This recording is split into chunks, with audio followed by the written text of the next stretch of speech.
What is up, guys? Welcome back to Bitcoin and Markets and Rogue Macro. We are live streaming on both channels right now, Telegram, Kick, and Twitter, I guess. I forgot that I clicked that, but we are live streaming on all of those platforms. So welcome in. This is our Friday Hangout. I usually just hang out with the Telegram folks, but I thought I'd open it up to everybody on all the platforms. Bring up any topics you'd like me to talk about. We're going to cover Bitcoin's price going up to all-time high. We're going to cover some of the big news items for the day and then see what you guys want to talk about. So let me share my screen and we will get into it.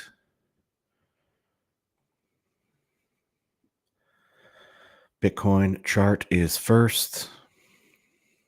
There we go. Make this a little bigger. There we are. And Telegram, I'm going to share a different screen for you so you can see better.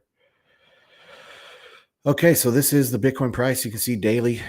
We hit up there 123,966. This is on Bitstamp. I wonder if any of the other exchanges got up to 24,000. Here's Coinbase. And the high today, 996. So almost up to 124,000. Not quite, it looks like. But yeah, we had a miraculous push this week.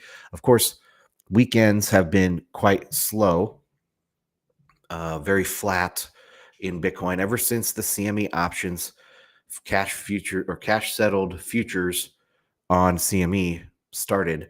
Weekends have been very slow for Bitcoin. Every once in a while, maybe once or twice a year, we'll get some big movement on the weekend if there's some big news item.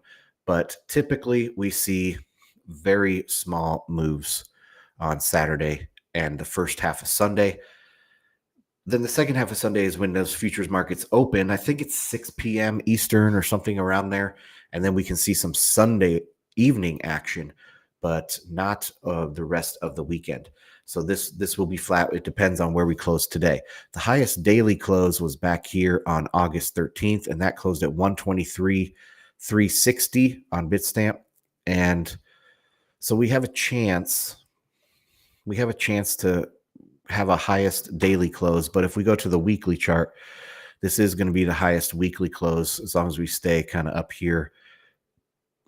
You can see that we're sticking way above these prior weeks on the Bitcoin price. So yeah, looking very, very good. Let's zoom out here and I'll show you this weekly line. So very unusual bull market. If you guys are new to Bitcoin, which you're probably not if you're watching this, but this is the first time we've ever seen anything like this. I guess we did see, I take that back. We did see something kind of similar right here back in 2016 through 2016. We saw a very brief period where we also had this straight line on the chart, but look at the difference in size that we're talking about here. It's about double as long as that period. and it just feels like a completely different market. That was back in the parabola days for Bitcoin. I don't think we're going to get blow off top parabola or anything like that. We kind of last cycle we had this double top. It took a while. It was a process to top. It wasn't a blow off top. But if we go back to previous cycles, blow off top right here back in 2017, blow off top back in 2013, Mount Gox era. So this was more of a rounded top last time, and I think we're going to get something similar, less volatile, less just spiky and going for the moon and then pulling back 80%. I really, Corey Clipson was talking about that on today's Spaces. I also do Spaces over there for BitcoinTreasuries.net. But he was saying, that less of a drawdown is the most likely situation here, that we're going to see a much more tame, steady increase like this, and then the drawdown is going to be much more tame. And I totally 100% agree with that. I can even see where we wouldn't drop more than 30 or 40%, 50 at the outside for a bear market. I mean, stocks can drop 50%. So Bitcoin can drop 50% or more, but I think that's unlikely in this cycle. We'll probably see another even more rounded top than last time. So anyway, that is Bitcoin. Super exciting. I was talking to Telegram guys before we went live on the other platforms that this is, just feels good. During the summer doldrums, I was getting really frustrated with a lot of things because I saw the fundamentals, but the price was not agreeing. And that dissonance gets to me. It gets to, I think, a lot of Bitcoiners that follow this space very closely. And so this dissonance is starting to lift because we're getting up to all-time highs, and it feels really good. Okay, let's go around macro. Gold, that's a weekly. Let's go down to the daily and see what we got going on here. A little bit of a down day yesterday, pushing back up towards the all-time high, but it is extremely overextended, guys. If we look at the monthly chart, it's actually kind of scary. If you are a gold bug and a gold holder, this is kind of a scary chart. Remember, this is monthly. So this is 1980. This is it's pretty famous 1980 gold bubble where it got all the way up to $850. 71, we went off the gold standard. And then it had this miraculous rise all the way to 1980, and it had this blow off top at $850. But on the monthly, that's how oversold it got. Up to 90 on the monthly. Man, alive, that's huge. And then decades of down. It didn't start turning around until the early 2000s. And this is when I started buying, actually. This is when I came of age. I came of age around the turn of the century, around the turn of the millennium. I graduated high school in 1999. So this is when I came of age and when I started buying Bitcoin, or started buying gold, because I was a gold bug before I found Bitcoin. But anyway, see, even these other tops on the monthly, they didn't get as high. This would concern me if I was a major gold bug still. I've been slowly kind of selling my gold as we go up in this market. So that's how I'm looking at this on a monthly time frame. Gold is kind of scary. Silver, let's do that, because gold and silver. So we have this here. Let me get rid of some of these. I was comparing gold and silver. But we can see back here, got up to 50. This isn't a very long chart. Do we have more history here? Because when were the Hunt brothers?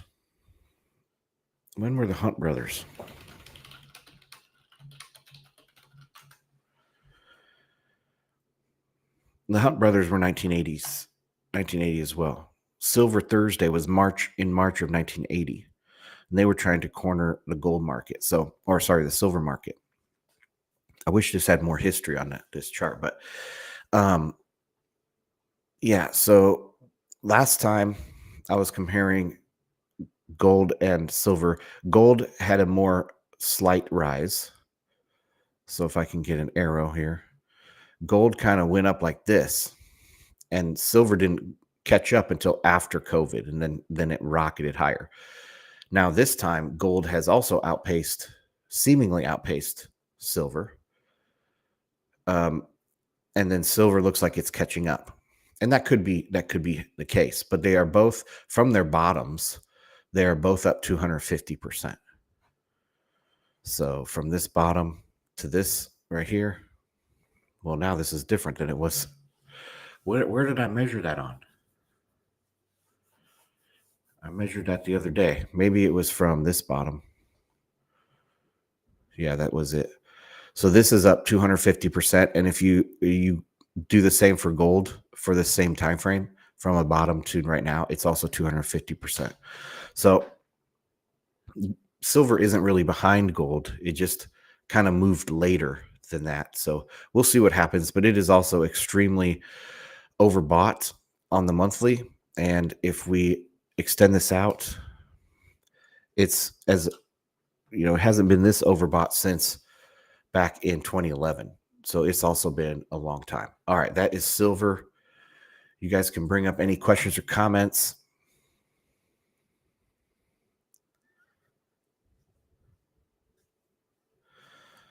All right. Let me see Telegram if there's any questions or comments.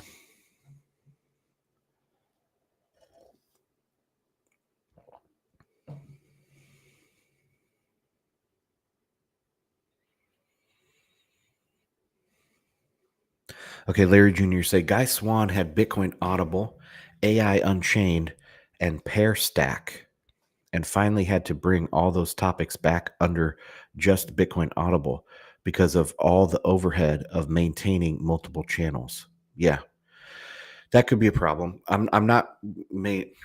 So guys that are watching on the live stream, we were talking about this before in the Telegram chat. No, I'm not planning on having multiple communities. So this will be the only community. I might rename it, but this is going to be the same community. I'm just going to be posting on different things. Like I have a Substack for Rogue Bitcoin or Rogue Macro and other things like that. I have one website, one community, but yeah, I get that concern for sure. And it is a lot of posting, multiple postings and all that. But I think there's an opportunity right now to kind of expand into macro more than just Bitcoin. So, all right. DXY. Let's take a look at the dollar. This is the monthly. Let's go down to the daily. And we're kind of deviating from my path. Let me bring this path back up. So this is what we have been watching since Jackson Hole. And Jackson Hole was around this area. Let me make sure that's coming through. Still okay. Yeah, Jackson Hole was around this area. And then I put this path in to bottom and pivot at the Fed meeting, the FOMC, September 17th. And that's when it pivoted and to go higher. So it's kind of started to deviate a little bit, but I think this will turn around as well. I think we will still come back up and, catch up to my path. If we zoom out, I was looking at this the other day. This kind of, it's almost like a channel, like right here, like this kind of channel, but it's kind of curving back a little bit or flat. Anyway, that pattern specifically, I was trying to look for a different period that had something like that in the dollar, and I really couldn't find it. I mean, maybe right here you could say this back in 2013 into 2014, it did have this kind of channel going on, kind of curving back up. But yeah, this would be in line with my expectations. Taking off like this would be in line with my expectations. I don't think we're going to get that big of a move. This was 80 all the way up to 100. That means we would go from 100 to 120.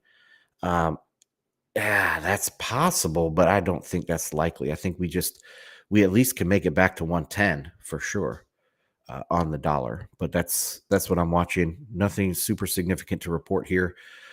There is no death of the dollar going on right now. There is some central banks that are kind of de-risking. I don't know if you even call it that, but they are buying gold. But that is a liquidity switch. So one reason why they own treasuries is for their liquid nature. They can use them in repo. They can use them to access dollars. They're much more highly liquid. They're the most liquid thing other than dollars themselves, pretty much. And so that is a very high liquidity profile. And when you buy gold, man, you are getting a very low liquidity asset.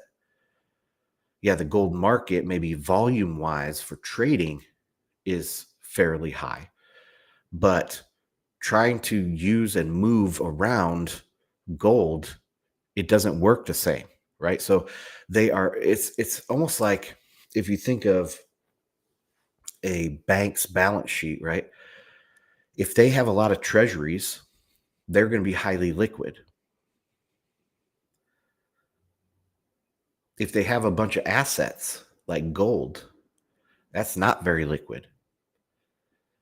And I think that will start to show up probably in credit spreads as well. If you have lower US treasuries relative to gold, you're going to pay a price, and because you are hurting your liquidity. So I think we probably will start seeing something like that. It's not a very good look in the next financial crisis when you're getting a dollar shortage and you're having a dollar crisis in the world, and you are now holding a lot of gold instead of a lot of treasuries. You're going to have a much harder time dealing with that, because you cannot get access. The way you get access to dollars is you repo your treasuries. You say, hey, I want to borrow some money. I want to borrow $1 billion. I have $1 billion of treasuries. Let's swap. Let's do a 14-day swap. And then somebody will say, okay, because treasuries are as good as dollars. But when you have gold, how can you swap? You physically can't do it. You might be able to say, well, I have these gold futures contracts, but that doesn't work. You can say, I have these allocated account receipts. I have these receipts for gold. I can give you receipts for gold, but they don't function the same way in repo as treasuries do. So when we have a dollar shortage and a dollar squeeze and a liquidity crisis, the next liquidity crisis, these central banks that are loading up on gold right now are going to be hit worse. And it's going to spike the dollar even harder. That's what they're walking into.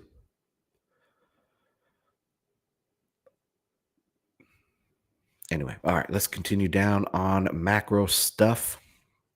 US 10-year.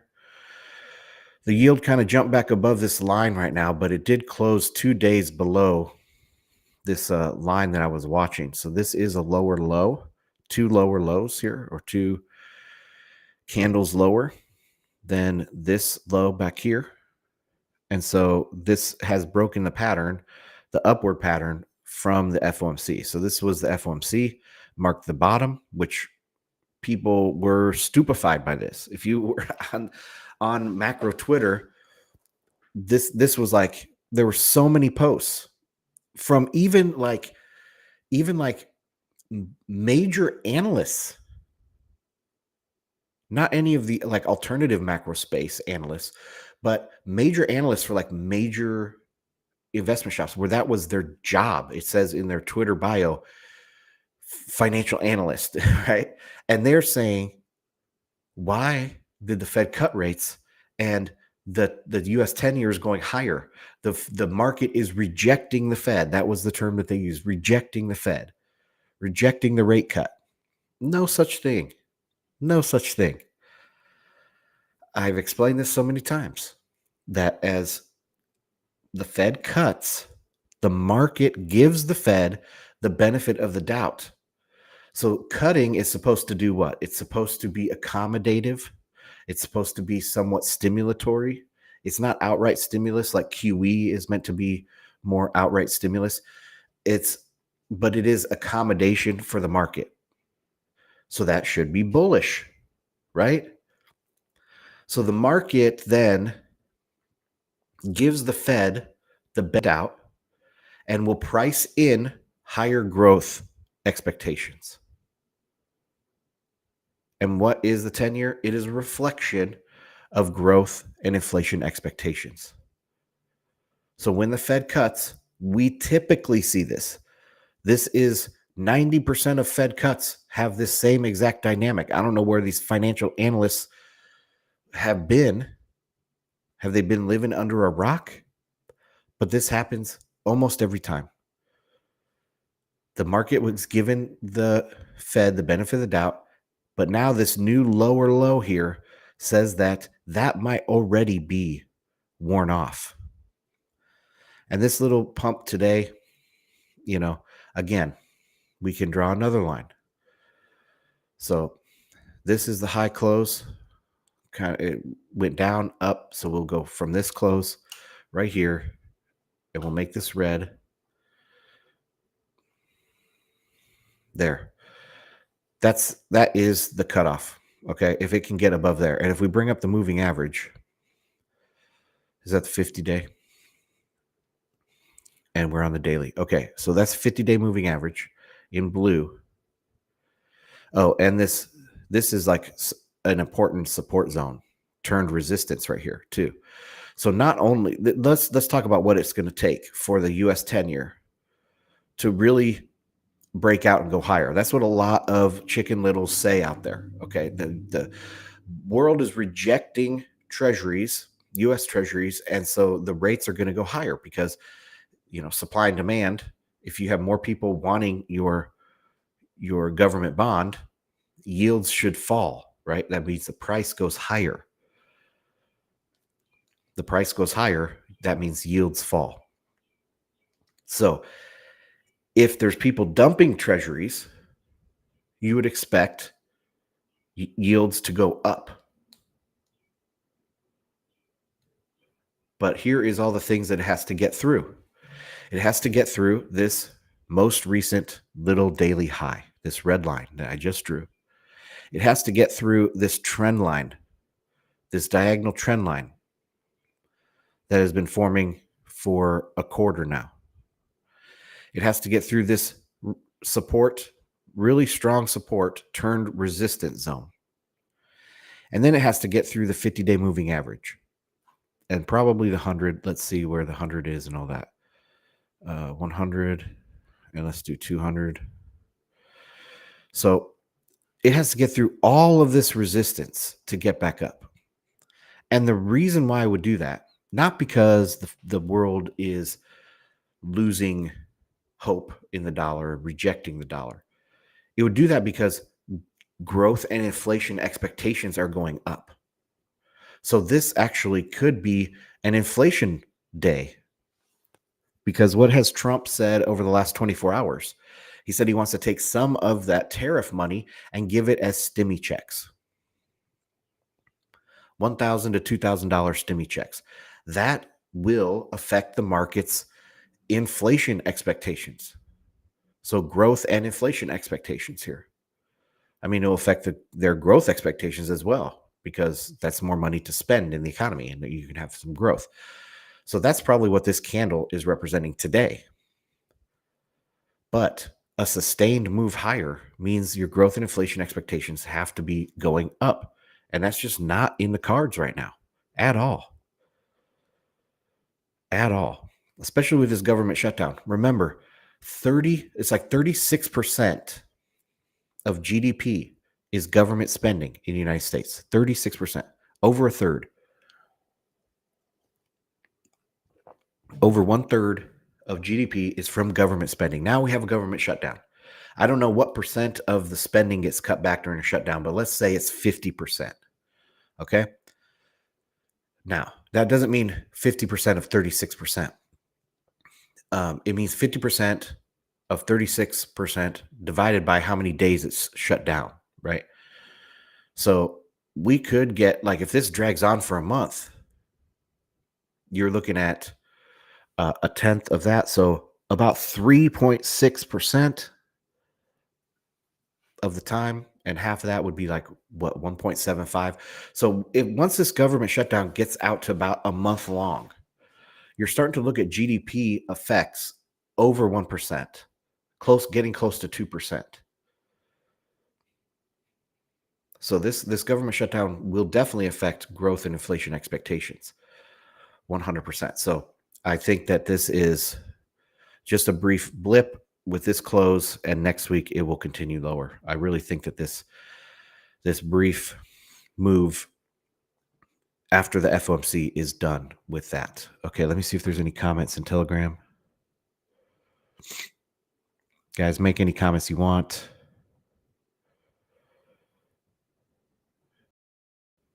I'm not showing any from the other platforms either. So, okay. Oil, let's take a look at that. Really bad day. There was also a lot of people struggling to understand how oil is going down, because everyone has this idea that we're in a secular bull market for commodities.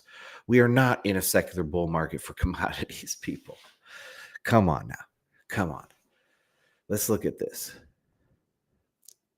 So here is this the one I want to look at? Yeah, I think so. Or this one. Which one do I have most of my drawings on? And let's go out to the weekly. All right. This looks a lot like the oil chart, but this is the commodities index. And let's go to regular. So, you can see the commodities hit a high back in 2008, and it's been lower. Then during COVID, the effects from COVID spiked it into 2022. We had a spike, but even COVID could not force the commodities index back to the all-time high. Even COVID, with all of the money printing and all of the supply chain issues, could not force commodities back to the all-time high that they had in 2008. This is why I say something broke here in 2008. This was real inflation and growth. Okay. This was real inflation and growth. You can see it in the price of commodities. That is real inflation and growth. But since then, something's broken, right? And this looks a lot very similar from right here, like in 2012 to where we are today. And what happened after that? Boom, dropped. Jeff Schneider would probably say this was euro dollar number 2 or euro dollar number 3 or something like that. But there was some sort of global recessionary impetus that forced this down. That's what I'm waiting on. Again, I think there's very low risk of this turning around and actually becoming a secular bull market in commodities. We're in the middle of a secular bear market for commodities. Okay, back to oil.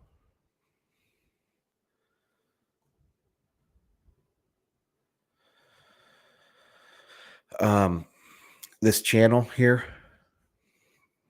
can draw the same thing on commodities in general, that commodity index. These look very similar. But yeah, you can see we're probably the next point is going down to the bottom of this. Now, I don't know if we can get all the way back down to the bottom of this channel. That would be pretty crazy. That would mean oil would have to get back down into like under $20. I don't know if that's realistic, but that's what this implies. Okay. And we're right smack dab in the middle. If we bring up the middle line, where would that be? This one? And that's hard to see. Let's make it brighter. So bring up that middle line. So we're pretty much smack dab in the middle of this descending channel. And I don't think it doesn't stretch the imagination at all to think that this can go lower. There's just, the demand is so weak globally, guys. So weak. Okay, let's hide that channel. Take a look at this more closer. It's very similar to the 10 year. Okay, and remember what the 10-year treasury is symbolizing: growth and inflation expectations. Oil is very integrated with growth expectations. A growing economy will need more oil. An economy that is threatening contraction, threatening recession, is going to price in lower demand for oil and lower price for oil. So it makes sense that the 10-year yield should look a lot like oil. And we're seeing the 10-year going back here. The 10-year kind of coming down, right? And we see oil breaking down below these levels, down to 60 today. So yeah, there we go. That's my analysis of oil. All these oil people, they're talking about rig counts and all this other stuff. I mean, I guess you could say that some of that will tell you what is maybe a little bit more likely to happen, but price is the king of everything. Price is the king of everything. Or price is not the king, but it is the signal. So if you believe something about the market and the price tells you you're wrong, almost for sure you are wrong. It's like gold bugs that have been saying for so long that the dollar's going to die and we're going to go back to gold. That, like I told you, I was a gold bug for a long time. And it never happened. Yet people continue to believe it for decades. And yeah, now we're seeing gold jump up in price, but that's specific to the circumstances right now in the market. It has nothing to do with what was going on 20 years ago. So, but that you believed it. Those gold bugs believed it. They held that cognitive dissonance in their mind that they were thinking something and the price was disproving them, and they continued to believe it. That might be something, reason why this summer with the Bitcoin price really got to me more than other times, because the fundamentals were so incredibly bullish and price was not moving. And you have to question your sanity at that point. Am I sane?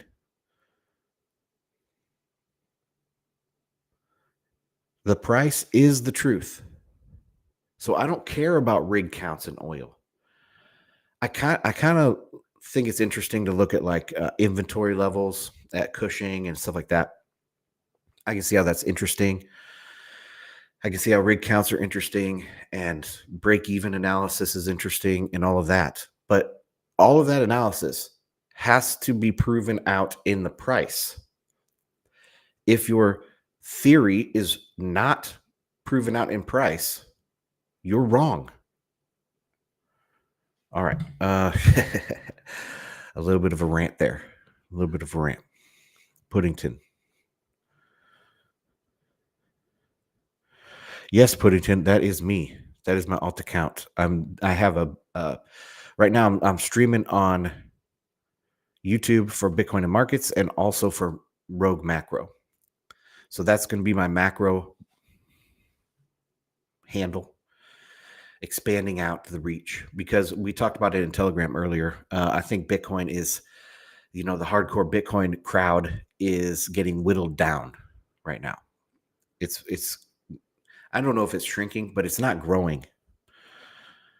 It's the crowd that's growing is the Bitcoin treasury crowd. And it makes sense because, that's where most of the marginal investors coming into that space. It also takes over for altcoins. So it fits more of the investors. The addressable market for hardcore Bitcoin content has maxed out, I think, or very close to it. There's some people that just don't care about Bitcoin, like hardcore Bitcoin topics. There's also people that are unable to understand it. And so I think Bitcoin as a community has kind of maxed out. And so anyway, this is my macro brand that I'm going to try to launch here as well. But we talked about that earlier. And I recorded this so you can go back and listen to the first few minutes of the space later, or the stream. Okay, S&P 500 was looking really good this morning, but it's pulling back now, along with Bitcoin here. Adrian Morris on the space today for BitcoinTreasuries.net. He had some good comments on this. He says, like, a lot of people are looking at the market the wrong way. They're looking at it in constant dollars. And at least this is what I took away from his comments, that they're looking at it in constant dollars. But you should be looking at it in inflation adjusted dollars, and not just inflation adjusted, but I mean, there's structural changes. Right now, where is all the money flowing? It's flowing into these AI companies. And I pushed back very gently on him on the AI comment. I said, I'm not buying this AI stuff. I think it's a bubble and all this. But yeah, anyways, he said inflation adjusted and structural changes, the floor is just increasing. So when you see that the S&P 500 just goes up and to the right like this, you have to picture the floor moving up along with it. So it's not as bubbly as people say. And I do agree with that. I think this can go further. I mean, I've talked about the pre-recession period. Remember the pre-recession period? We should expect stocks to go up, bond yields to come down slightly. Bond yields will really come down when we go into full-blown recession. But dollar will go up, Bitcoin will go up, and gold will go up. That was my pre-recession. That's what I have been harping on for a long time. I thought pre-recession would have turned into recession by now. Hold on, stand by.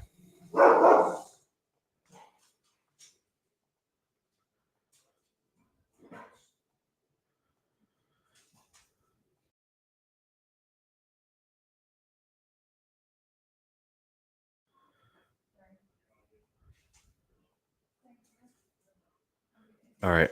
Yeah, we are dog sitting. A big one, a big mutt, black lab mix. And someone just came to the front door. All right. What was I talking about now? Oh yeah, this SP 500. The floor should be coming up. Inflation adjustment. And I also was thinking that this should be thought of as well for the government debt. Okay, government debt as well. A lot of people think, oh, 37 trillion, that's so high. It's 130% of GDP or whatever, 125% of GDP. It's so high. It's so high. Yes, it's high. It's dangerous. It's not good. But it can go a lot higher. It can go a lot higher. Same with the S&P 500. It can go a lot higher before there is a correction. And being in this pre-recession period, I thought we would have gone into recession by now, but we haven't. And I mean, we kind of are in a silent recession, you could say. We've talked about this a lot as well, that most of the economy is in recession. I saw some statistic where it was like saying, I don't know, over 30 states, if you take just the economies of a specific 30 states, these states would be in recession. So it's only a few states that are keeping us out of recession. I thought that was a pretty interesting metric, and I would like to see that tracked. I would like to see that public and tracked. What states are in recession and how long are they in recession? So like Louisiana, probably in recession a lot more than say California, right? And that, I think that would be very, very interesting to see. Florida probably is one of those economies that isn't going in recession very, very often. But other economies like, I don't know, Kansas might be having a recession. So I thought that was interesting way to break it down. If you guys see that public anywhere, I would love to see it. But yeah, we have a long way to go. I think that in this bull market for Bitcoin, for stocks, and even bonds are starting to show some pressure down to the downside.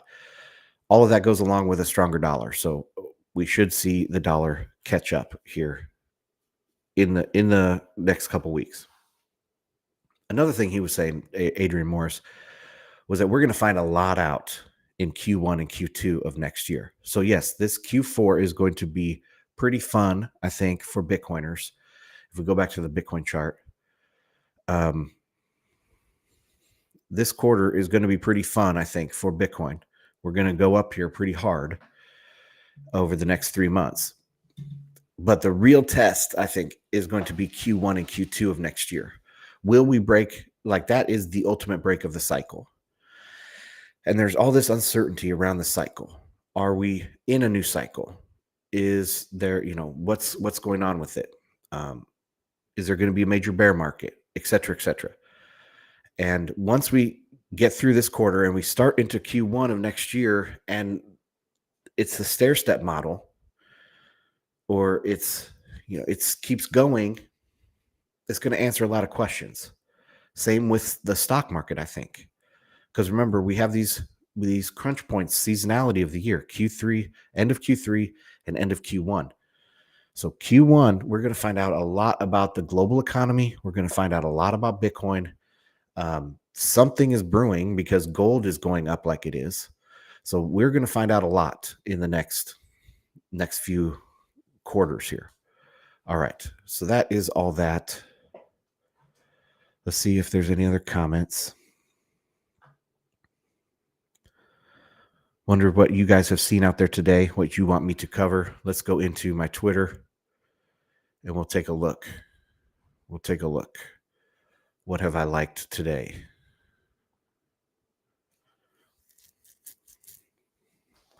First off, let me see where we are streaming to. All right, there we are. All right. Let's go to my likes. We're just hanging out on Friday, guys.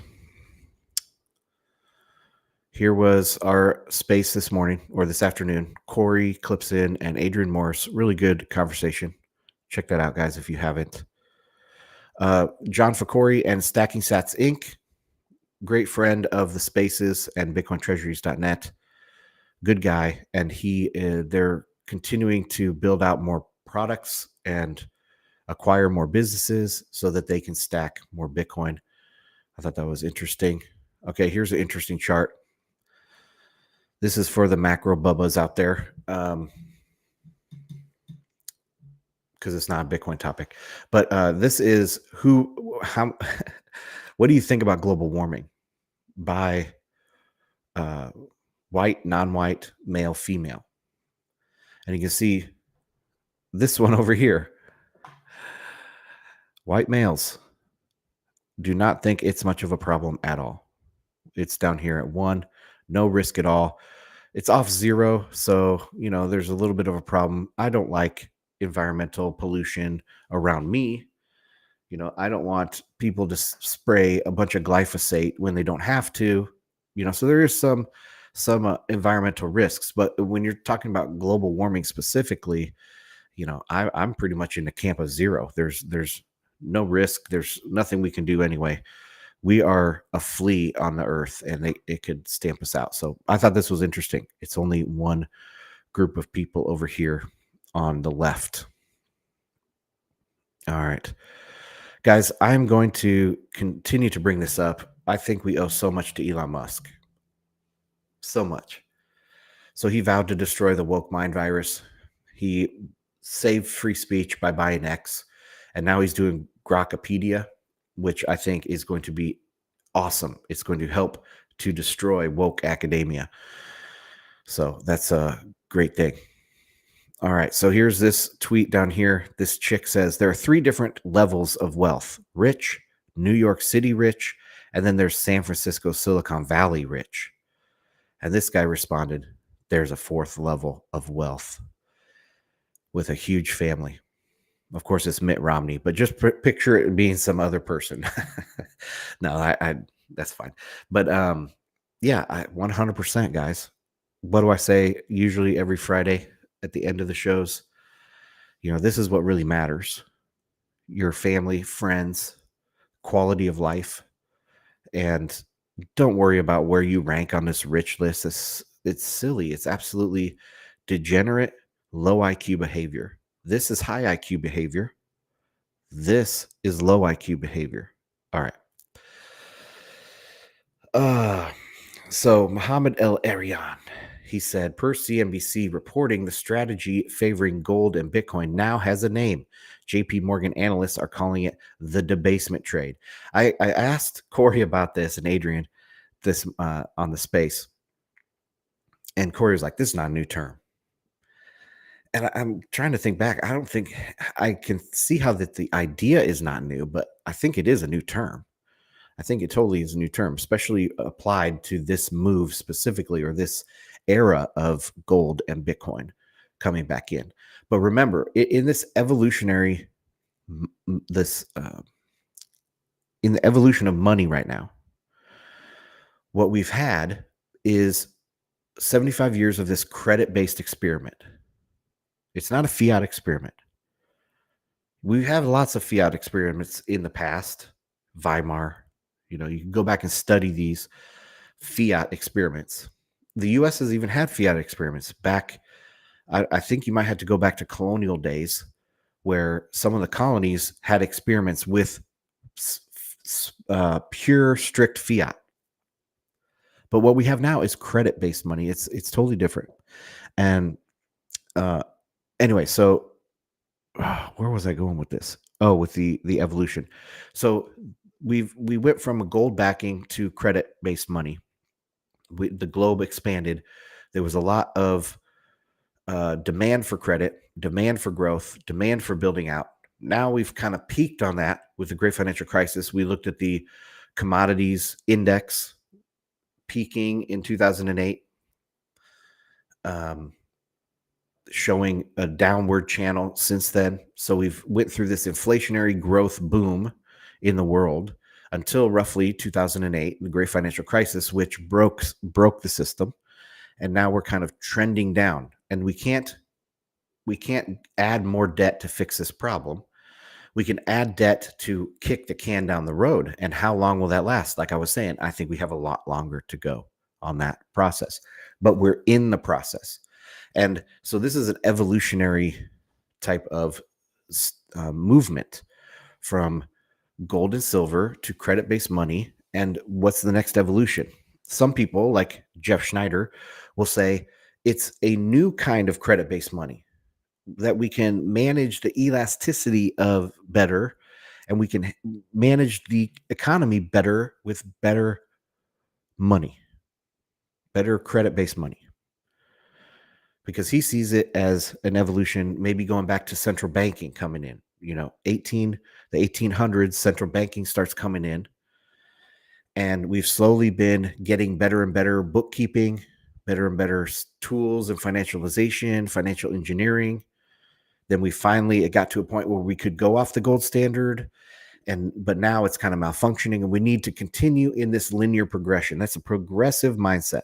That's not an evolutionary mindset. That's a progressive mindset. I have an evolutionary mindset for money, and money evolves to fit the best for these conditions. And now the conditions have become such that it's going to fit a sound money again. So the battle here is between gold and silver. If we go to a gold standard, that's also a very good result. We all win if we go to a gold standard. Even if you don't own gold, you still win. But the better, smarter decision that I think the market will come to land on is a Bitcoin standard, at least a buy metallic or buy standard of gold and Bitcoin together. Like they could say, one Bitcoin is equal to 100 ounces of gold.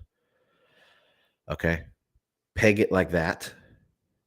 And then say 100 or 10 sats is $1. Something you could have a double peg like that, because maybe they won't want to go all Bitcoin because it's so new. But eventually, I think within the next decade or two, we are going to be talking about this type of stuff. That is evolution back towards sound money. It's not a progressive mindset. We can't fix this. This experiment is over. It's just a matter of what comes next. What is the next steps? Naturally, not central planning wise. Central planners are going to get it completely wrong. Just look at Nigeria. They tried to introduce this CBDC, the e-Naira. Completely rejected. Everywhere they introduce these CBDCs, completely rejected. And CBDCs are a different form of money. They're kind of like a progression from the credit-based money that we have now into something a little bit different. And it would have real control, hardcore control over the programmability of this. So you could program it to be more elastic or less elastic when you need it. That would be a progressive mindset. And I think that probably fits more with what Jeff Schneider is saying or what he believes. But that's not an evolutionary mindset. That is a progressive mindset. Okay. Interesting. Oh, this is one. Gabriel Divine popping in to the comments. But here, this was interesting. So, French special forces seized a Russian oil tanker. This is the first time a NATO country has done this. So they think either they're illegally moving oil out of Russia, and or I also heard a theory that this was being used as a base to launch some of these drones that they're seeing over Denmark and stuff. I don't know what the true story is, but my argument is we're going to see more of this. So I said it years ago, state-sponsored piracy is coming back in a big way.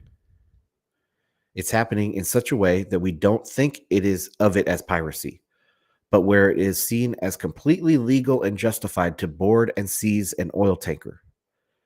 This has been going on in the Gulf of Oman as well. I reported on this probably 2 years ago now, but there was this was back and forth with the U.S.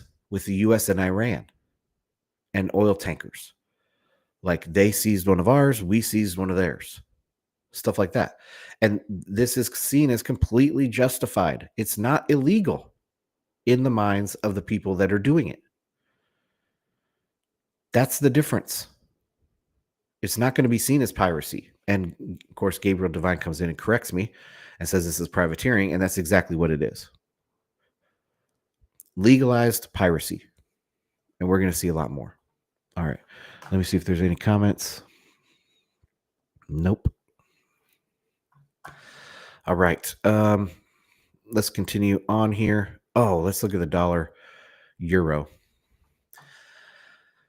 I was going to put out a Bitcoin post on Bitcoin and Markets to the Pro tier today. Ran out of time with all of the content that I was producing, like the spaces and coordinating with Corey and Adrian and stuff. But I'll try. My wife and two of my kids are going to a softball tournament this weekend out of town. So I will have probably some time this weekend to get to that. Okay. So this is Bitcoin Euro. And you can see this 100 euro supply zone that I was talking about. And it's trying to pop out. Did it hit an all-time high? No, this is the all-time high back here. So what's this high? 105,951. And we got up to 105.3, 105.4. So $500 off all-time high in euro, or 500 euros off all-time high as well. But you can see they're still battling with this 100 euro supply zone. Perhaps it's done. Because if we zoom in here a little bit, we can see that 100 euros is actually about right here. 100,000 euros, sorry. And I'll put that exactly on it.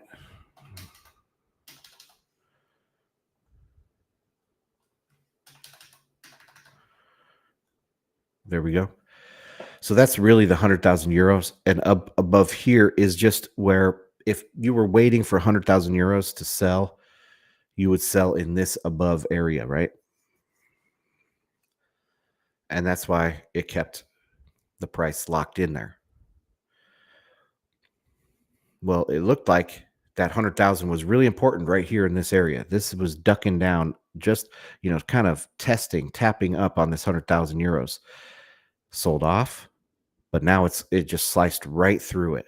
There was no resistance at 100,000. So look at that.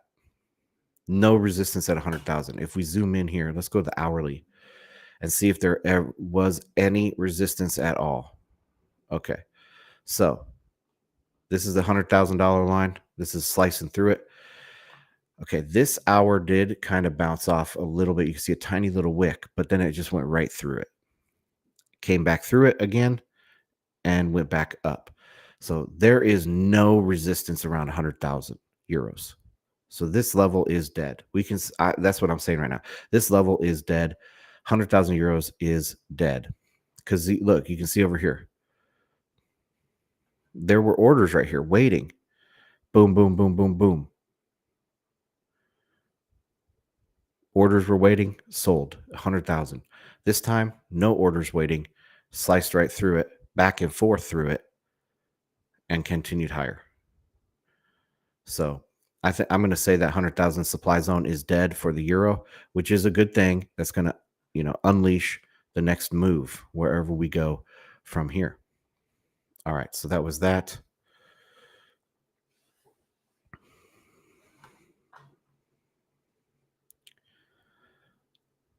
Just looking at comments if there's any. None. Okay, we're almost out of time here, guys. Let's cover a couple more tweets. See what's going on around the space.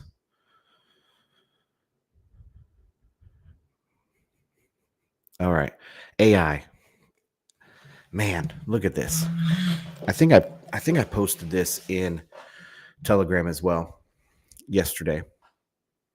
But nobody special. If you guys haven't watched his content, I recommend it. I don't watch it every day. I don't even watch it weekly. I now and then, but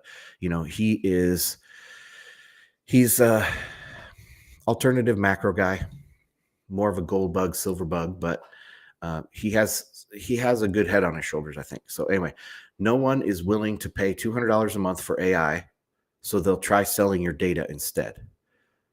And you guys know I'm a bear on AI. I'm a bear overall on AI. Here, this is from Bloomberg. Perplexity is making its $200 a month browser free for everyone. So this didn't work out. They couldn't get enough users to pay $200 a month for this. So they're giving it away for free, and they're just going to sell everything on the back end anyway. Okay, let's take a look at this post that I put out. When was it? Yesterday. And go through this just a little bit. It is still for paid members, but this weekend I'm going to put it for free for everybody, our public. But let's read through this. The title: Economic Arguments Against Vibe Coding. So AI has made it intoxicatingly easy to spin up an app. Sorry, people are coming in the door.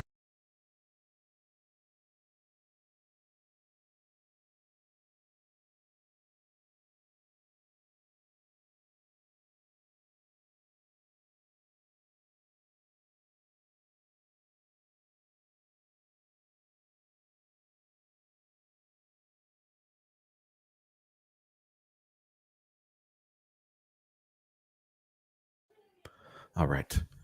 So AI has made it intoxicatingly easy to spin up an app from a shower thought. And I went back and forth with who brought Larry Jr. You brought up Guy Swan. I went back and forth with Guy Swan on Twitter a little bit because he said he's been vibe coding some stuff up and he thinks it's a breakthrough. And this is kind of my response to that. I kind of vibe wrote this, just data dumped out of my brain onto the sheet, and this is what came out. So these people are doing these shower thoughts. Describe your quote workflow optimizer for busy dads. And by evening, you've got login screens, a dashboard, and a database. It feels like an insane productivity hack because it lets anyone code an app in a day. Work that once took a team of trained coders weeks. Don't worry about whether you'll ever use the app, whether it will be a net time saver, or whether it will actually make you more productive. The only thought that gets reinforced over and over is, this is a game changer. This is a game changer. This is a game changer. But the economics of building a successful app go beyond time and expense of creating it. The market itself has a built-in selection mechanism. Input costs have traditionally acted as a vetting process against bad ideas. Opportunity cost, comparative advantage. Every hour spent vibe coding is an hour not spent on the work that compounds your edge. And this is the point I brought up to Guy Swan. I said, that there is still such thing as opportunity cost and comparative advantage. AI does not get rid of that. All right. Trade-off. That trade-off is the essence of opportunity cost. Time is the scarce resource. If your highest value activity is selling, writing, managing clients, researching, or leading a team, then time diverted into building an app is time taken away from the activity. Okay, so your highest value activity is not vibe coding, almost for sure. I mean, there might be one person in the world, but not everybody. Okay. Comparative advantage says you are most valuable when you spend your time where your relative strength is greatest. This comes from classical economics. Ricardo, I think, was the first to talk about comparative advantage. And yes, so there is always something a country can do. He was talking specifically about, country trade, the trading between countries. And there's always some, even if one country is better at everything, you have a comparative advantage in something. And so you should concentrate on that and trade for the rest. Okay. So it's the same thing with labor specialization. Is you have a relative strength in something, and that's what you should concentrate on, not vibe coding. AI can help write code, but it does not erase your unique advantages in domain knowledge, relationships, judgment, and distribution. Experience, I would add in there too. A real estate agent, okay, we don't have to read that. Choosing specialization is a virtue at both the personal and societal level. Personally, it compounds your skill, reputation, and network effects. Socially, it raises total output because people trade what they do best for what others do best. The market selection mechanism emerges from that coordination. When you honor your edge, you reduce noise and increase signal for everyone. Now, this is, I think, a really important part, and I had fun writing this section. So, signal detection is one of the most overlooked costs in economics today. When the internet first emerged, people talked about the democratization of information, but very few anticipated how noise could drown out the signal. As we produce more data, detecting useful signal becomes more expensive. One of the things I've thought for a while is we're going to have trusted media. So, and we kind of see that with the rise of alternative media. They tried to stamp it out with banning and censorship. But no, right now we have the rise of trusted media. So people will look to, say, Tim Pool or some other YouTube channel that you watch for information and analysis and even like what you should think about. So I think there is going to be this kind of decentralization, democratization of information more and more. And in that, you have to pick out some trusted voices. So that is a filter. You're trying to find the signal in the noise. The cost is not only financial, though it can have, Yeah, it can be. We also pay with our attention, with time taken from other valuable pursuits, with our physical and mental health. Think about the physiognomy. Is that the word? Physiognomy of people when they go down radical rabbit holes. It takes a big toll on their mental health and their physical health. When the noise takes the form of propaganda or disinformation, it can attack our free will and our institutions. If we do not pay the cost to filter the noise, we could find ourselves in a Marxist dystopia within a few years. In computing terms, noise looks like spam or DDoS attacks. When information generation is essentially free, producing massive volumes to attack or influence a target is dangerously cheap. So this is what AI is doing, right? AI is making generation essentially free, but it's all noise. Networks counter this with waiting periods and rate limits that impose a type of cost. Bitcoin addresses it with limited block space and fees. Any filter, however, carries a cost, and that cost can outweigh the benefit of using the technology in the first place. Okay, so AI is producing all this crap, all this noise, all this propaganda, all of this influence. We have to be able to filter it. The cost to filter it. So, how good the noise machine is dictates how much cost it's going to take to filter it. So if it's a very good noise machine, which AI is a very good noise machine, perhaps the best noise machine we have ever created, the cost to filter the noise is going to be so high that it will most likely outweigh the benefit of using the technology in the first place.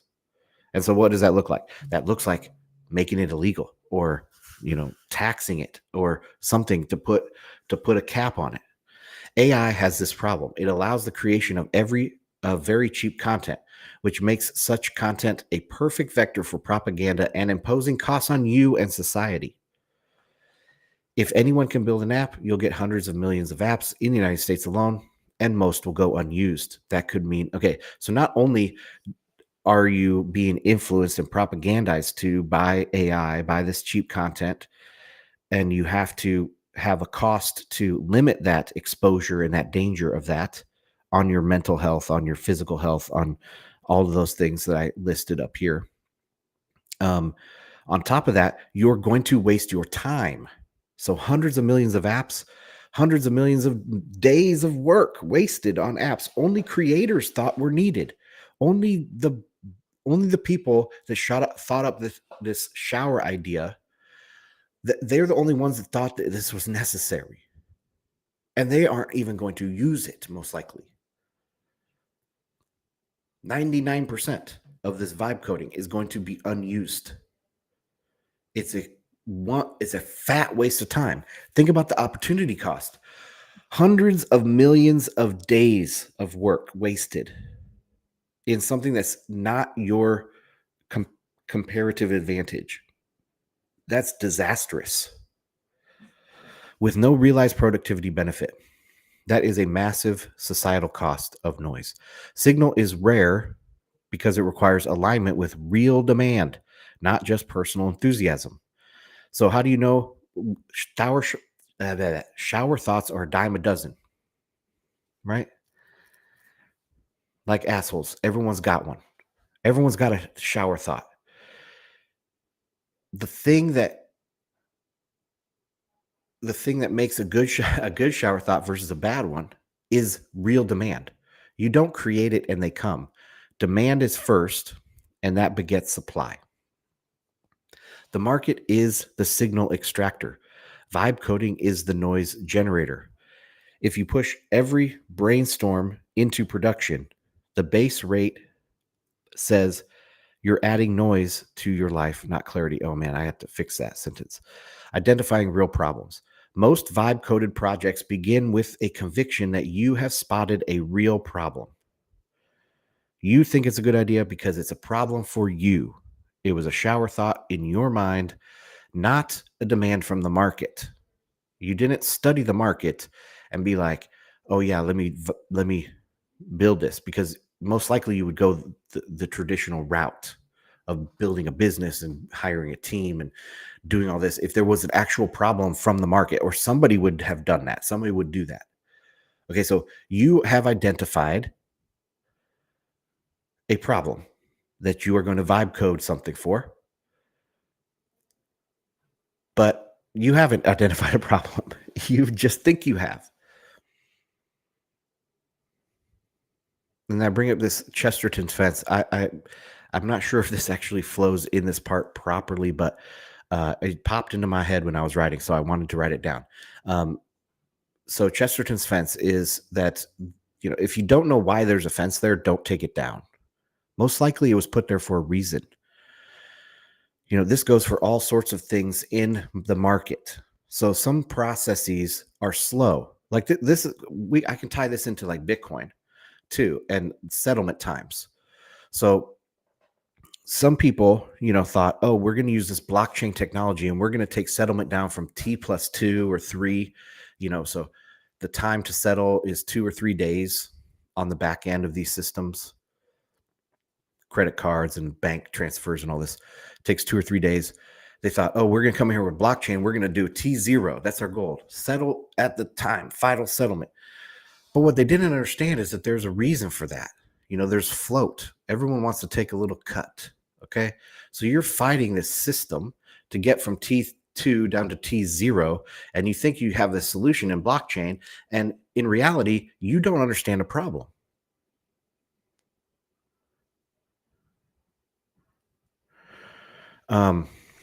Larry Jr. says, there's also a huge cost to society of outsourcing of critical thinking and creativity to AI tools. Yes, exactly. We're already seeing people leave their brains turned off and just ask AI to tell them what to think, and losing the capacity to reason and create. Yes, 100%. And that's terrible for society. That's a huge cost to society. Okay. Where was I here? Many seemingly clunky processes, norms, inefficiencies survive because they encode trade-offs and constraints that you don't know. So there's a reason why that's something that you viewed as a problem, because you don't understand the reason why it's there in the first place, such as compliance, reliability, coordination costs, habit formation, social expectations. We could go on and on. Social norms. Um, you know, breaking down these barriers is not good for long-term health of society. And cost. It comes down to costs to society. That somebody has to pay for these costs of breaking all of these things. That's the trade-offs. Somebody has to pay for those trade-offs to change. Sometimes fixing one problem creates two new ones. Identifying real problems has always been the entrepreneur's challenge. The markets are the natural mechanism that filters good ideas and bad ones. They separate signal from noise and truly productivity enhancing ideas from vibes. If you want to vibe code an app in your free time, go for it and have fun, but recognize that it is not a market driven process. And a lot of these people, like, I was really surprised with Guy Swan saying this is such a breakthrough, because he's an economic minded person, but he couldn't even see the ideas of opportunity cost and comparative advantage. He was thinking that this was a market driven process, that AI was something has something to do with the market. But no, it's feeling, vibes. It's all about vibes. It's a feeling experiment. Markets identify whether a problem exists at all. Prices, adoption, churn, and willingness to switch reveal where the pain is, or the pain is real, widespread, or worth paying to remove. Vibe coding is often a solution in search of a problem. And this uh, really good summary here. So, vibe coding is not a revolution in productivity. It is a subsidy to unvetted ideas that ignores opportunity cost and comparative advantage, pulling you away from the work where you create the most value. It multiplies noise and shifts the rising cost of filtering that noise onto you and society. It replaces market feedback with shower thoughts. So imagine problems pass as targets and unpriced experiments pose as products. Real progress comes from specialization, working with markets. Identify a real problem, prove demand, earn adoption, then build. As a hobby, it can be fun. As an economic strategy, it is mostly a tax on time and attention, not a path to value. So, very bearish on vibe coding. Let me see if there's any comments. Not getting any comments. All right, guys, that's our 15 minutes. I won't keep you late on Friday. We are going to do family dinner here tonight. So, like I said, my wife is going to softball tournament with two of my girls tomorrow. I should have time to create some content on the weekend this time. But anyways, guys, go out there, touch grass, hug somebody that you love, tell them that you love them. That's what's really important out there. So Bitcoin is going to all-time highs, and we can get super giddy about that. And I am getting giddy about that for sure. But, you know, Bitcoin is not the most important thing. The most important thing is friends and family and those connections in life. So stop using vibe coding. Stop vibing with the LLM and get into some real world interactions. All right, guys. Thank you so much for supporting the show, for being great members of the community. And I will see you guys all on the next one. Bye.